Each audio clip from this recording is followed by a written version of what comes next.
মানুষ কোথায় পৌঁছে গিয়েছে তার মেধা, বুদ্ধি আর প্রযুক্তির হাত ধরে। এই মেধা, বুদ্ধি আর প্রযুক্তির হাত ধরে মানুষ যদি এত দূর এগিয়ে যেতে পারে, তাহলে তুমি কেন ইংরেজিতে কথা বলতে পারবে না?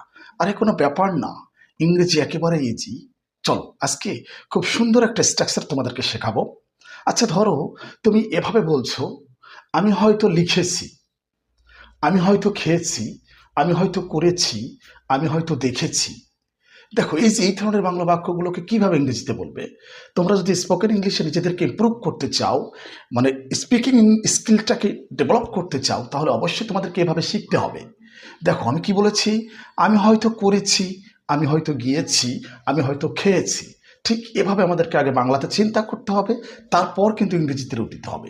দেখো যখন হয়তো হয়তো বাংলা সেন্টেন্সের মধ্যে হয়তো থাকবে বা এভাবে তোমরা চিন্তা করবে, তখন তোমাদেরকে মে হ্যাভ ব্যবহার করতে হবে।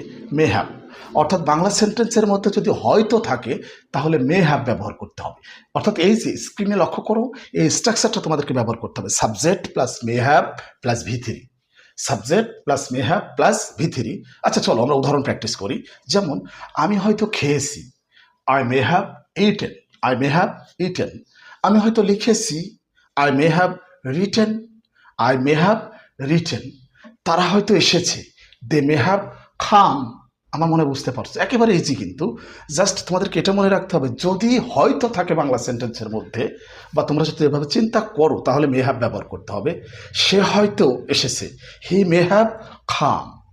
তারা হয়তো গিয়েছে, দে may have gone, they may have gone.